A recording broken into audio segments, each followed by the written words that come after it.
Meeting of the Verona Common Council for Monday, July 28th, 2025 at 7 p.m. We'll begin with the Pledge of Allegiance. I pledge allegiance to the flag of the United States of America and to the republic for which it stands, one nation, under God, indivisible, with liberty and justice for all. Next, we'll have the roll. Alderperson Harrison. Present. Alderperson Hoax. Present. Alderperson Keller. Alderperson Keller. Present. Alderperson Lytle. Here. Alderperson Swanson. Here. Alderperson Tucker Long. Here. And Alderperson Weiss. Here. And Alderperson Helmke is absent and excused. All right, 7 people is enough for quorum. We can proceed. We'll go to item 4, which is public comment. Any members of the public wish to speak?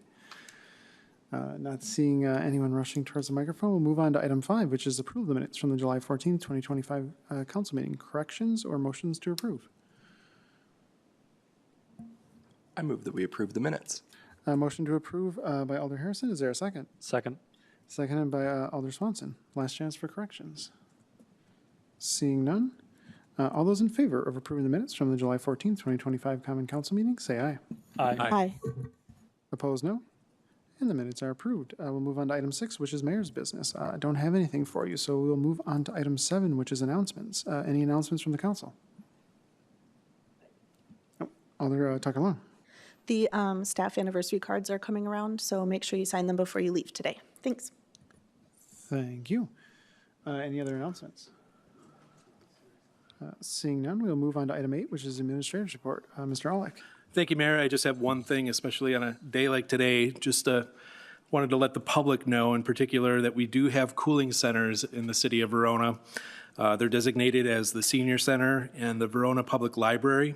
The Senior Center is open until 4 p.m. And the Public Library is open until 9 p.m. So if you need to cool off, those two facilities are available. Excellent. Any questions for Mr. Olick? Seeing no questions, we'll move on to item 9, which is the engineer's report. Ms. Fisher. Thank you. For the Country View Road project, phases 2 and 3 are under construction with 2 ponds that have been constructed, and they're currently undergoing topsoil and seeding. For Ardent Glen, phase 3B is under construction. Phase 4 grading is anticipated to start this week. The annual public stormwater facility inspections were completed, and the final spreadsheet was submitted to city staff on July 16th. And finally, the illicit discharge detection and elimination part of the city's municipal separate storm sewer system permit is starting. So you will see folks from AECom throughout the city inspecting 4 major outfalls, 3 minor and 1 priority. And those inspections occur after 72 hours of dry weather, and they're looking for discharges that would not be expected. So with that, I can take any questions. Thank you. Any questions for Ms. Fisher? Seeing no questions, we'll move on to item 10, which is committee reports. First up, we have 10A, Finance Committee. Alder Lytle. Thank you. I'd like to make a motion for payment of the bills in the amount of $767,773.10. Motion by Alder Lytle. Is there a second? Second. Second by Alder Harrison. Alder Lytle. The major items for tonight are a payment to AECom for engineering services and a payment to Madison Metropolitan Sewage District related to the SSM facility connection fees.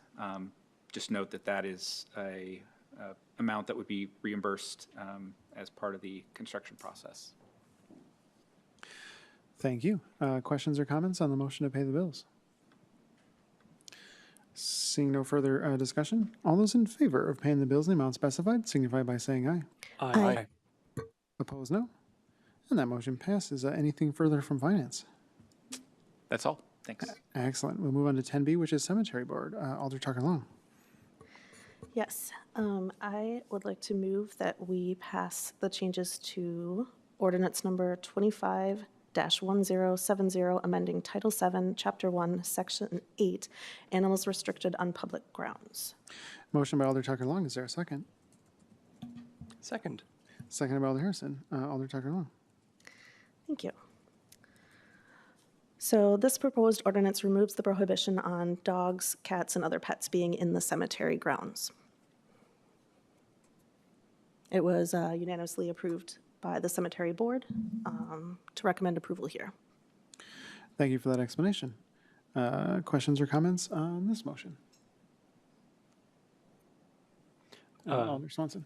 Thank you, Mr. Mayor. This feels like sort of a silly question, but I assume that regulations for the city as far as being responsible for your animals apply within the city cemetery as well? Alder Tucker-Lund. Yes, they would. So animals need to be on leash, and also later on in the cemetery ordinances, we make that a lot more clear as well. But all city ordinances for maintaining your pets and animals in public would apply. Thank you. Other questions or comments on the motion? Seeing no further discussion, all those in favor of approving ordinance number 25-1070, amending Title 7, Chapter 1, Section 8, Animals Restricted on Public Grounds, signify by saying aye. Aye. Opposed, no. And that motion passes. Alder Tucker-Lund. I move that we pass ordinance number 25-1071, amending Title 11, Chapter 3, Section 5, Cemetery Regulations. Motion by Alder Tucker-Lund. Is there a second? Second. Seconded by Alder Host. Alder Tucker-Lund. Thank you. These following changes to the cemetery ordinance have been proposed by the cemetery board and unanimously approved to recommend to Common Council. These specific ordinances apply to all privately and publicly owned cemeteries within the city. It clarifies that no person shall disturb cemetery property except the property owner, a person with the lot owner's consent, a cemetery employee, or a representative engaged in official cemetery duties. It also clarifies that no one shall kill, injure, or disturb any wild or domestic animals in any cemetery without specific written authorization of the cemetery owner. It designates that, with the exception of authorized maintenance vehicles, motor vehicles are only allowed in the cemetery while engaging in official cemetery business and are restricted to the roads and parking areas specifically designated for motor vehicle use, and further provides that an unlawfully parked vehicle may be towed at the vehicle owner's expense. It specifies that pets must be kept on a leash or in a closed carrier at all times within the cemetery. It clarifies that sound devices may only be used with written consent from the cemetery owner. It clarifies that no person shall advertise on objects within the cemetery, and no person shall post notices or information without written consent of the property owner. It cleans up the consumption of alcoholic beverages regulations by applying the city park ordinances to cemeteries as well, so that when they are updated, it will automatically apply to the cemeteries as well. And it specifies that anyone in the cemetery after the posted hours must have the written consent of the cemetery owner.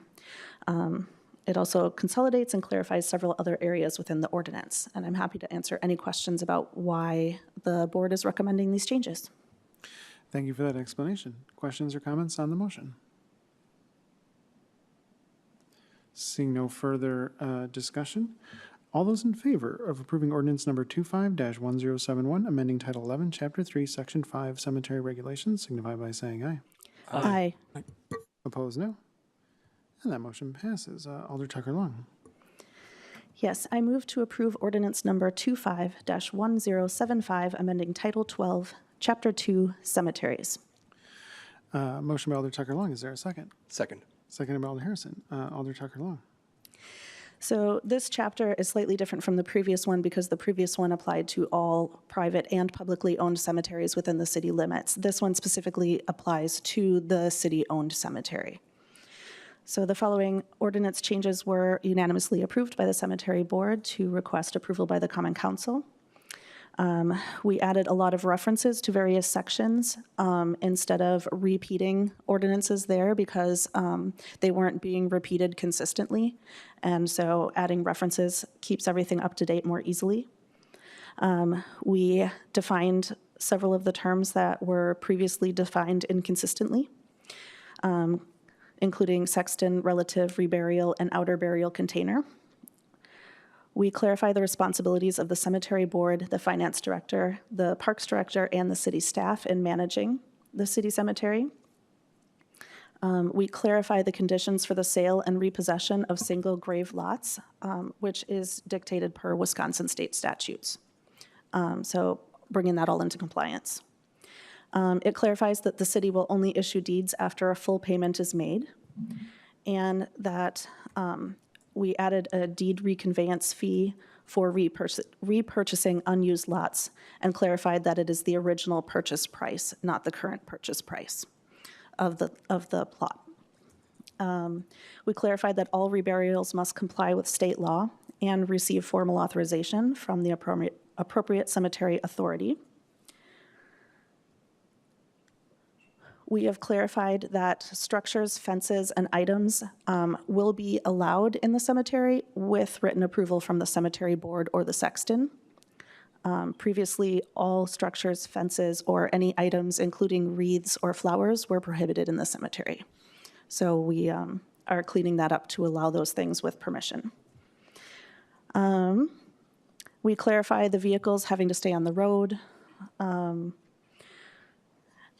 We clarified that markers must have a foundation appropriate to the style of marker or monument because we have several monuments out there. Previous regulations required a cement foundation, and that can actually be super harmful to the historic tombstones or tablet-style markers.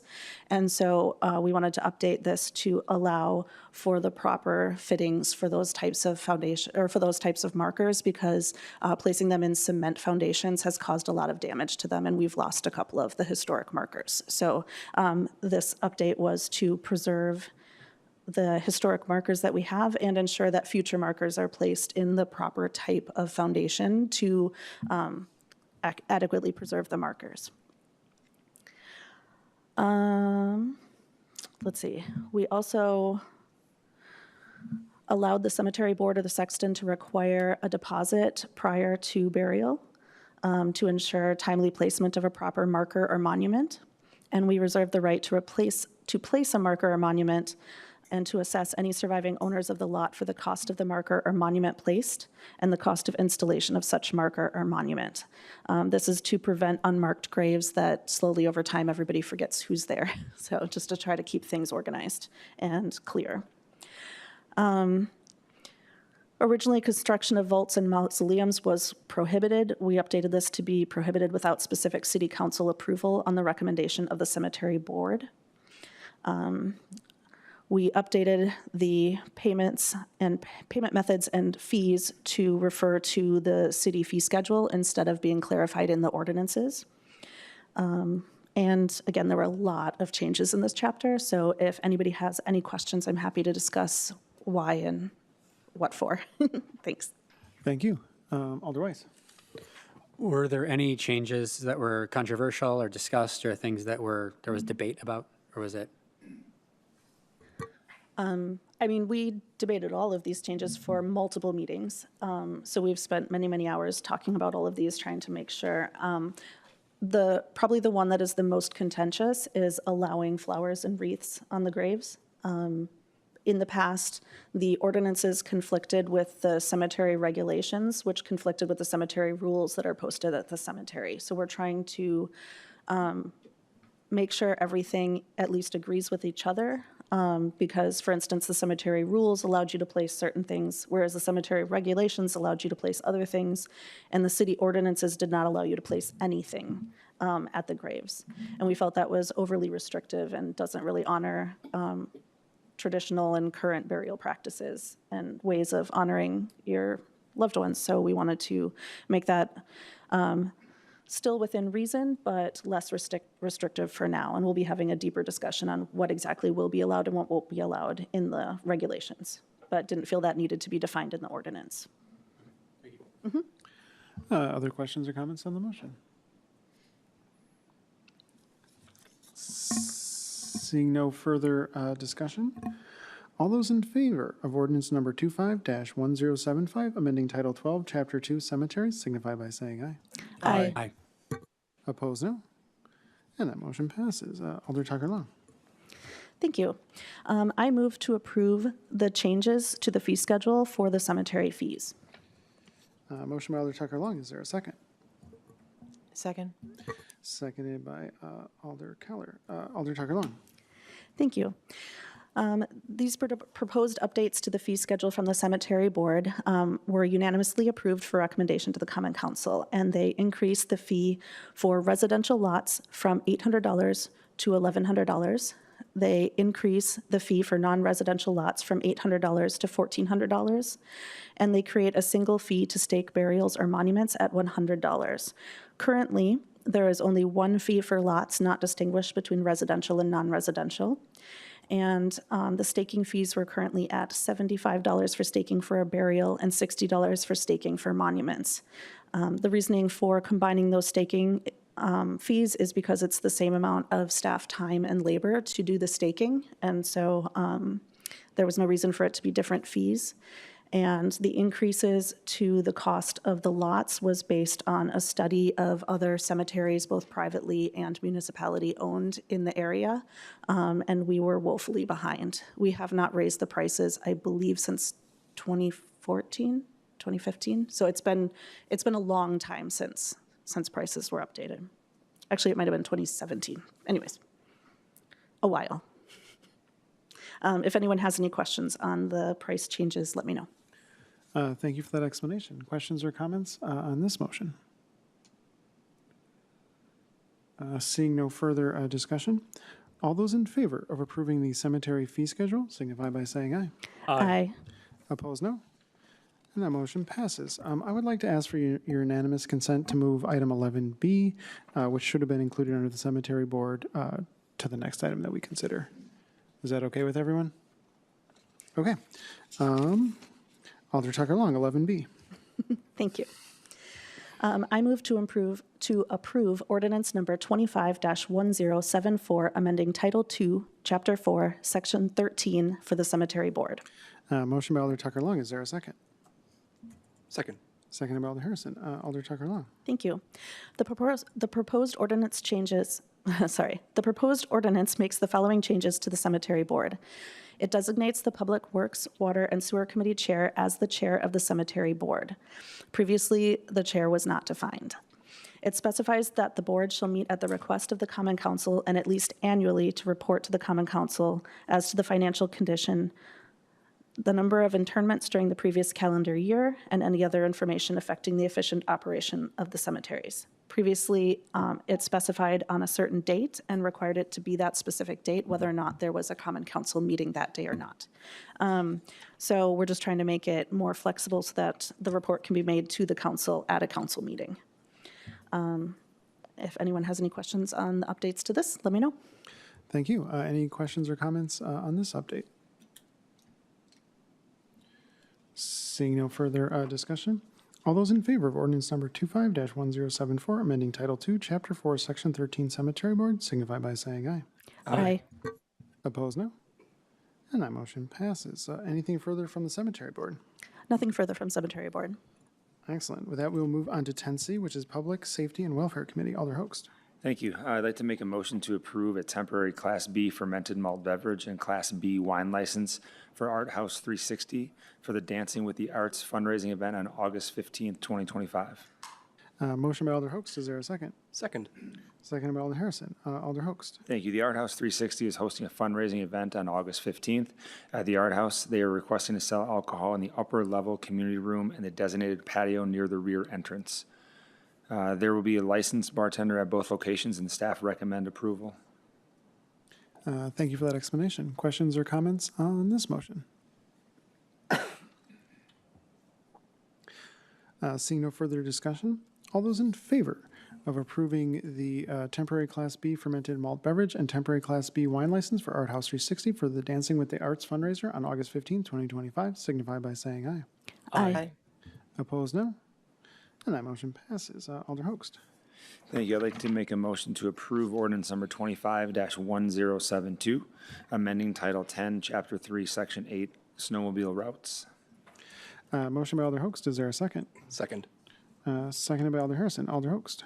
Thank you. The proposed revised ordinance is based on a review of current snowmobile club needs and feedback from staff. There will be a few routes removed, so all of South Nine Mound Road is removed. It also removed outdated street names and cleans up things like references to Fireman's Road, which does not exist anymore. It also makes mention of, I guess specifically calls out that if and when the path is paved, snowmobiles would no longer be allowed on the path. Following routes would be added. Wildcat Way right-of-way starting 600 feet north of the intersection of Wildcat Way and the Military Ridge State Trail to the eastern property boundary of 233 Wildcat Way. Also, half-mile road right-of-way from 9 Mound Road to West End Circle. And the city administrator has some clarification on that. Yep, substitute this line. This substitution was made in the committee meeting, so this is how it should read. Is a half-mile road from West End Circle to the west end of the existing culvert. So on that very west side, on Half-Mile Road, there's a culvert, and leave it to Ms. Catherine Holt to catch it. And so we don't want snowmobiles going over that culvert, so this language puts us in a better position. Okay. So I guess you can picture it, if they're going down Military Ridge State, or the trail where it crosses, or you go underneath Wildcat Way, they're going to be making there's an access to the Quick Trip at the school. So if I would describe the route just real quick, if you're coming from the west towards Verona, there's a small gravel trail that exists on Military Ridge State Trail just south of the school. You exit there, you actually go across past a parking lot, a new parking lot over in that corner of the school, and then go to the north. That's if they have their agreement signed with the school district, by the way, to the ball fields, and then you cross over. That's Wildcat Way, and then basically they're meandering their way using our right-of-way to get to the Quick Trip to fuel up. That's really what's going on. But we only have control over the rights-of-way that we have control over, so that's on that map that would have been included. That's where Wildcat Way and Half-Mile Road come into play. Alder Hooks, was that everything? I think that covers it. Okay. I just had a quick clarifying question then. So then, if the snowmobile club wanted to get permission to go across school property, that's just something they need to deal with the school board? Correct. Okay. And they have, my understanding, they have. They are, to my knowledge, they're discussing potentially, I don't know if they've actually met, but they have meant to meet with the school district about this. Great. Questions or comments on this motion? Alder Lytle. I'm curious, because Half-Mile Road isn't really a road, does that limit our ability to, at some point, whatever we might need to do to better utilize that for stormwater management or widening of West Verona? I guess we could find an alternate versus the slightly elevated roadbed that exists there where Half-Mile Road is. Like, we're not limiting ourselves necessarily. We just have to kind of revise this one more time with the access. Mr. Ollie? Yep, exactly right. We'd come back, we'd have this conversation again, and if we needed to modify something, we would. Other questions or comments on the motion? Seeing no further discussion, all those in favor of ordinance number 25-1072, amending Title 10, Chapter 3, Section 8, snowmobile routes, signify by saying aye. Aye. Opposed, no. And that motion passes. Anything further from Public Safety? Nothing further, thank you. Excellent. With that, we will move on to 10D, which is Public Works, Sewer, and Water Committee. Alder Tucker Long. Thank you. I move to approve the inspection services contract for Ardent Glen Phase 4 with JT Engineering. Motion by Alder Tucker Long. Is there a second? Second. Seconded by Alder Keller. Alder Tucker Long. Thank you. Ardent Glen Phase 4 will be constructed this year. Staff recommend contracting, construction, inspection services with JT Engineering. JT Engineering has inspected the previous phases of construction and is currently contracted on multiple other projects in the city. All fees associated with inspection services are the responsibility of the developer. Staff recommend approval. Thank you for that explanation. Sorry. Sorry, one more thing. I noticed that the dollar amount is not in here. Do we need to include the dollar amount in this? I'm seeing shaking heads from our attorney, so I Sounds think we're good. Questions or comments on this motion? Seeing no further discussion, all those in favor of approving the inspection services contract for Art and Glen Phase 4 JT Engineering signify by saying aye. Aye. Opposed, no. And that motion passes. Alder Tucker Long. I move to approve the design services contract for the 3 Military Ridge State Trail bridges with MSA Professional Services, Inc., not to exceed $196,261. Motion by Alder Tucker Long. Is there a second? Second. Seconded by Alder Swanson. Alder Tucker Long. Thank you. The condition of the bridges was evaluated as a part of the design services contract with JT Engineering for paving of the Military Ridge State Trail from Old PB to approximately 400 feet west of Wildcat Way. The bridges were determined to need replacement prior to the pavement installation. The city received 3 proposals to design the bridge replacements for construction in 2026. MSA has a long portfolio of similar bridge design projects, including the pedestrian bridge over Badger Mill Creek installed as part of the MMSD Force Main upgrades in 2024. MSA is also going to be working on other bridges along the Military Ridge State Trail that are handled by the DNR. And so they have a good relationship with the DNR and have a lot of awareness of how the bridges need to be created. So staff recommends approval of the Military Ridge State Trail Bridge Design Contract with MSA Professional Services, Inc. Thank you. I just want to quick say thank you to staff for keeping this moving. I know even 2026, it might be a stretch, but I think we should do everything we can to make sure it gets paved next year. Other thoughts from the council? Alder Lytle. Just curious, if we received 3 proposals, was the selection based on price, qualifications, some balance of those factors? I know professional services are different than construction. Mr. Manning?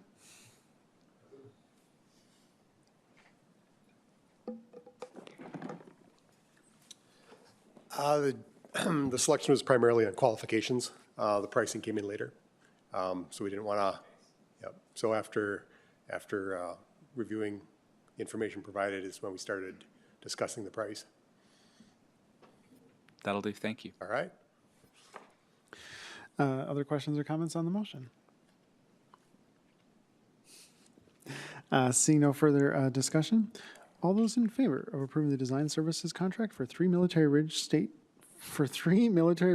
Trail bridges with MSA Professional Services, Inc., in the not to exceed amount, signify by saying aye. Aye. Opposed, no. And that motion passes. Anything further from Public Works? Nothing further from Public Works. Excellent. With that, we'll move on to item 11, new business, which is 11A, discussion and possible action regarding ordinance number 25-1073, amending Title II, Chapter 2, Section 5, Public Works, Sewer, and Water Committee. Mr. Alec. Thank you, Mayor. The proposed ordinance makes the following changes. Designates the title of the committee the Public Works, Sewer, and Water Committee. Specifies the Public Works Director or their designee shall attend committee meetings. Removes a stipulation. The subsection is repealed effective October 31st, 1997, unless the Common Council adopts a resolution on or before that date, either extending this subsection or making it permanent. That's what I got, Mayor. Any questions or comments on this motion? Oh, sorry. That's right. Any motions, questions, or comments? Alder Tucker Long. I move to approve ordinance amending, ordinance number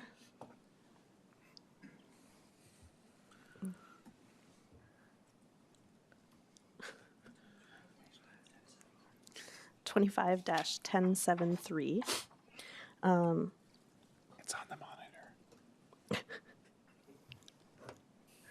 25-1073, amending Title II, Chapter 2, Section 5, Public Works, Sewer, and Water Committee. Motion by Alder Tucker Long. Is there a second? Second. Seconded by Alder Swanson. Anything to add, Alder Tucker Long? This is something I came across while looking up something else in the ordinances. And I just wanted to clarify that designating the title of the committee was just standardizing the way the committee is referenced amongst all the other ordinances. This is the only place where it included the word building. So it was just standardizing that. And then it had specified a couple of other people, including like a city engineer and such, that had to attend, but not the Public Works Director. And so we just updated that to kind of standardize to how we're holding the meetings now with the Public Works Director in attendance or one of their designees. And then, obviously, repealing the stipulation that the committee is not permanent. I saw Alder Swanson had his hand up. My question is irrelevant, so. Excellent. Other questions or comments on the motion? Alder Lytle. Sorry, I'll be a little pedantic. The top of the page where the ordinance is listed in the packet says 25-1070. I'm sure this could be worked out among you all, but just wanted to make sure we weren't accidentally amending the wrong ordinance number. Clerk Licht. Yes, that was a typo, and I have it corrected in the ordinance that's going to be signed tonight. It should be what's listed on the agenda as number 25-1073, not 1070. Good catch, though. Other questions or comments on the motion? Seeing no further discussion, all those in favor of ordinance number 25-1073, amending Title II, Chapter 2, Section 5, Public Works, Sewer and Water Committee, signify by saying aye. Aye. Opposed, no. And that motion passes. We already addressed 11B, so we'll move on to item 12, which is old business. First up, we have a discussion and possible action regarding the development agreement with Argus Apartments Affordable Housing Project. I think we should talk about this policy-wise in open session, and then if it comes down to negotiating points and instructions for city staff, we could go into closed session for that. Mr. Olick. Sure. Thank you, Mayor. Draft development agreement has been created for the Argus Apartment Affordable Housing Project located at 1050 North Edge Trail, Verona. Staff would like to discuss the agreement with the Common Council. If terms and conditions are discussed, staff requests to convene into closed session. Anything to add, Mr. Kleinmeyer? Sure. I mean, I'm certainly willing to talk generally about the agreement that's in your packet. Although I'm not sure, I know Chief is here, and I wasn't sure if you wanted to address some questions with Chief first before we start diving into the agreement. Yeah, we could. I might have some questions. I know some other alders might have questions as well regarding this. Alder Keller. Because, I'm like the new kid on the block here, and I'm trying desperately to catch up. I guess in reading this agreement and in talking with some of my peers, it seemed like their previous, the classic development there had been a lot of police presence needed. And so I was wondering how this new iteration of the contract, whether or not you felt like it addressed some of your concerns from a policing perspective, and whether or not you anticipated that this would help for this new development. I can't speak on the contract because I have not personally seen it. I do have data that we just obtained last week where we ran the data for the first 6 months of the year for select apartment complexes. I have that specific data in front of me. What I can say is that, the Classic as a standalone building receives way more calls for service than other buildings, other apartment complexes that have multiple buildings in our community. And if you're interested in actual numbers, I do have that. I was going to bring that along with me at Personnel Committee, I think on Thursday. But if you're interested in it now, I have it at my disposal. What kind of calls? Well, that's the good news, is that Verona still enjoys a low crime rate. So we're not really talking about crime. We're not really talking about major public nuisances. It's more of a demand for service. And disturbances, noise complaints contained within the building. Some wanted people that were looking for other agencies, for folks that are wanted in their jurisdiction. So again, the frequency is higher than other apartment complexes in our community, but there isn't really anything that alarming as the type of calls. Thank you. You're welcome. I have a quick question. How has management been to work with? Have they been good, bad, neutral? They've been good to work with. It's my understanding there's quite a bit of turnover with the property manager, and I believe we're on number 4 or number 5 since the building was developed, and so It is hard to maintain those relationships when there's such high turnover. Other questions for Chief Dresser? Alder Lytle. So I know we don't want to necessarily draw conclusions about the market rate versus affordable housing, but this is not the only affordable housing multifamily development in the city. Would you say that compared to other affordable housing in the city, that the call volume here is higher as well? That's a good question, because beyond the apartment complexes that we look at, and you know, for those, it's more buildings, more units, and so that's where the call number is a little more alarming.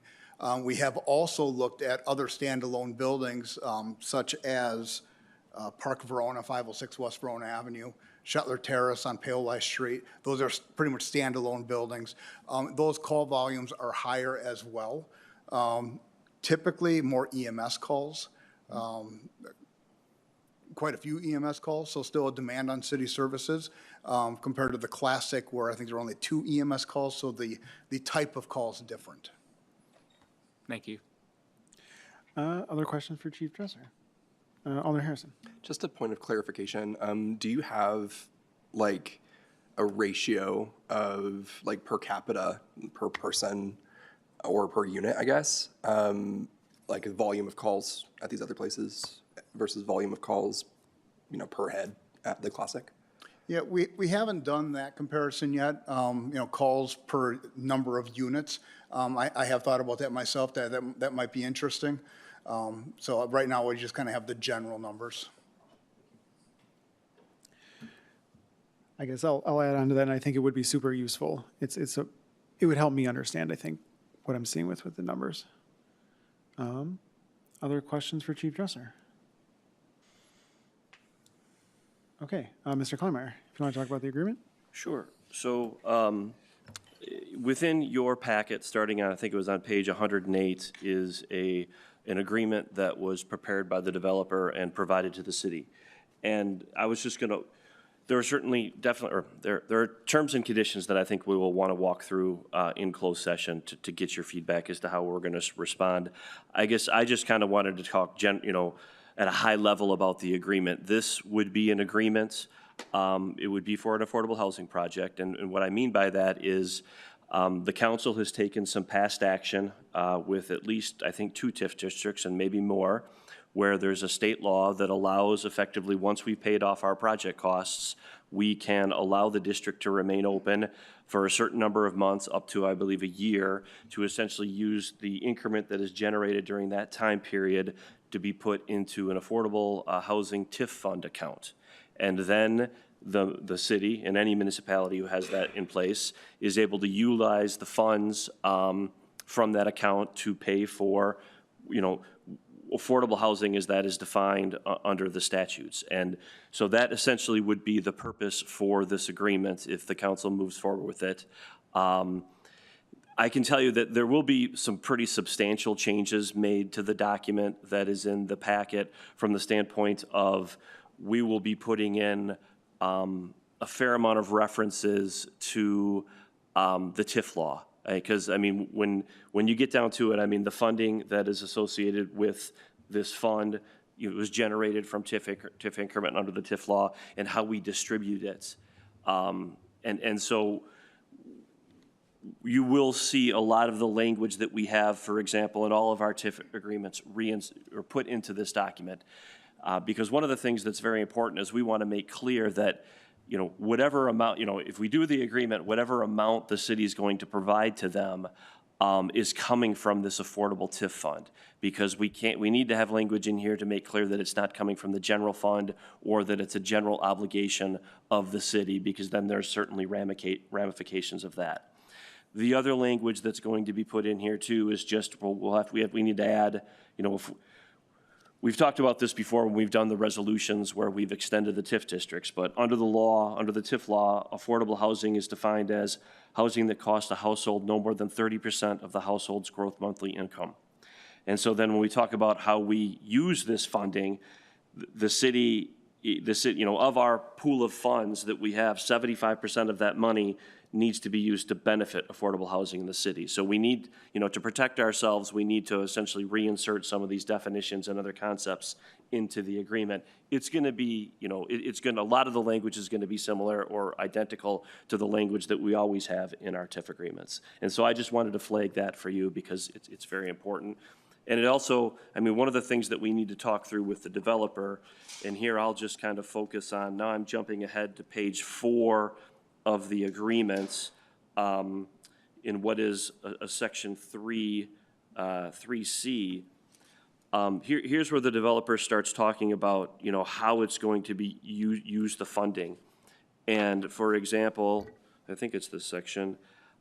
Yes, it starts talking about all units in the project shall be rented to or set aside for occupancy by tenants earning 80% or below of the area median income, and it goes on. One of the things that we need to talk to the developer is here, that's talking about how much does somebody earn, where when we talk about the statutes, we have to make sure that it gets into, how is your income and the ratio of what the household and what the household growth, the housing costs are, sorry. And we just have to make sure that all matches up, because the bottom line is this. When we have an agreement with somebody, a developer, we have to make sure that if we're going to use money from this fund, that it's being spent based on what the statutory criteria is. And so it may be the case that how they're describing this is also going to apply, would apply to the affordable housing definition, but we need to have further discussions with them and work through that. And the other thing that I'm going to be recommending as part of this process is we certainly want some indemnification language in there so that if it turns out that that's not true, the city's not the one that's on the hook, it's the developer. And so again, that's just, these are what I would describe as black and white issues. In other words, this is funding that is, how the money is spent is dictated by the statutes. And so that's not really a negotiation tactic. That's just a language issue that we're going to be working through within the document. I think, I'm certainly willing to talk about some other issues, if you want to in open session or try to answer some questions. I think that primarily hits what I wanted to talk about, which is, again, it is going to look different than what's in your packet because we believe that we need to, or my recommendation is to be adding language in regarding the statute to make clear to everyone this is where the money came from and this is how it's going to be spent. There's definitely some language in here regarding, the way that they've proposed this, and it's consistent, I think, with the presentation they made to the Common Council, is this would not be a grant, this would be a loan. And a lot of what I would like to discuss with you in closed session is just the terms of the loans and how you would want to approach that. Got it. All right, I guess I would open it up to questions or comments from the council. Alder Tucker-Long and Alder Lytle. So I see in section 4, they define how much per year they'll be putting into the replacement reserve. When the developer came and made a presentation to us, he mentioned that they would also be putting aside a certain amount of money to provide services, like social type services. And I don't see that in here anywhere. So we would, that's, yeah, again, and this is their draft, that's not our draft, but yeah, we would definitely want to, whatever it is that the city, the Common Council wants to see as it relates to those services, we definitely are going to want to incorporate that into the agreement. Okay, absolutely, thanks. Alder Lytle. My questions may be a little more nerdy. Under 3B, we talk about wanting the project to achieve LEED Silver certification, LEED Zero Energy, or they do in their version. Yet we're dispersing the loan in full at construction completion. My understanding, and maybe Ms. Fisher knows this, actual LEED certification can trail construction completion by a decent period of time. So whether we would basically, if they would fail that LEED certification, we would have a challenge enforcing this, I would imagine, and whether we would want to revise that to say designed to achieve, or maybe I'm just getting the LEED stuff confused with other certifications. Or you have the ability to say we'll disperse the money after it's been certified. Yeah, this is maybe more weedy than we need to be getting into right now, but I think there is a time sequence of events that we might want to think about for that. Yeah, I mean, fundamentally, what you, and this is, obviously, this is your first crack at taking a look at this, and I've already told you that we're going to be amending it, but at the end of the day, you know, you have to, you have to be happy that the contract says you're getting what you want before you're going to distribute the funds. And if that means they get a little delayed, then, you know, at the end of the day, you're the ones who control this. And so, you know, also along with the services concept, we'll put that in there, but there's always got to be, you know, I mean, if they sign the contract that says they're going to do it, they need to do it. And if they don't do it, there have to be consequences for that, essentially. Anything further? I guess I'll call on myself real quick. Does anyone know if they're getting money from the county? Okay, because like the county money comes with strings attached as well, and some of the environmental stuff that they're doing might be because the county's the county's making them, which doesn't necessarily mean we should keep it out of our contract either, but they might just be obligated for other reasons. And then I just want to make a general comment, like obviously there's negotiations to this process and there's a give and take, but also like the developer's asking for public money. So to the extent that we think it's important, we can absolutely dictate terms. If it's absolutely essential for you to say, well, for example, that there has to be services there, we can just put that in the contract and they can take it or leave it. You know, this is, as our attorney I'm sure would tell us, we're not obligated to give them this money. We can just say no if we want. So I do want to put that out to the group that if there's something that's a red line for you or something that just has to be in there, then we can say no if it's not there, or at least a certain alder can vote against it or alders can vote against it. But other thoughts on the agreement or on the project, I guess? If I could just add one thing, Mayor. I would just say, I mean, for purposes of tonight's, I mean, we're going to, it sounds like we're going to go into closed session. You're not going to be asked to approve anything tonight. Right. And I think probably, especially the way that this discussion has gone thus far, is in all likelihood what will happen is we will modify the agreement internally and then probably bring it back to you before we even provide it to the developer, because you've already raised some good concepts. And before we sent, for example, in the services, before we would provide the version to the developer on what the services say, we would want to make sure that you are satisfied with that. And that's just one example. Okay. Other questions or comments for open session? Seeing no further discussion, I guess I would entertain a motion to go into closed session if someone wants to make it. Alder Swanson. So moved. There, you have to read. You have to read. I move for us to transition to a closed session per our So it's as like, authorized by Wisconsin Statute 19.85, subsection 1, subsection E, for the purpose of deliberating or negotiating the purchase of public properties, the investing of public funds, or conducting other specified public business. Whenever competitive or bargaining reasons deem a closed session necessary, the Common Council may reconvene in an open session to discuss and take action on the subject matter discussed in the closed session. Did I get that right? I think so. I mean, you could have mentioned the specific topic, but I think it's apparent to everyone. Motion by Alder Swanson. Is there a second? Second. Seconded by Alder Weiss. This, of course, is a roll call vote. If Clerk Licht would read the roll. Alderperson Harrison. Aye. Alderperson Hoax. Aye. Alderperson Keller. Aye. Alderperson Lytle. Aye. Alderperson Swanson. Aye. Alderperson Tucker Long. Aye. And Alderperson Weiss. Aye. Okay, we will convene in closed session.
All right.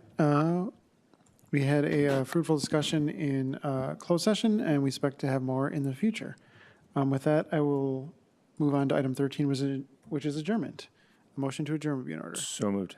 Motion by Alder Hoax. Is there a second? Seconded by Alder Tucker Long.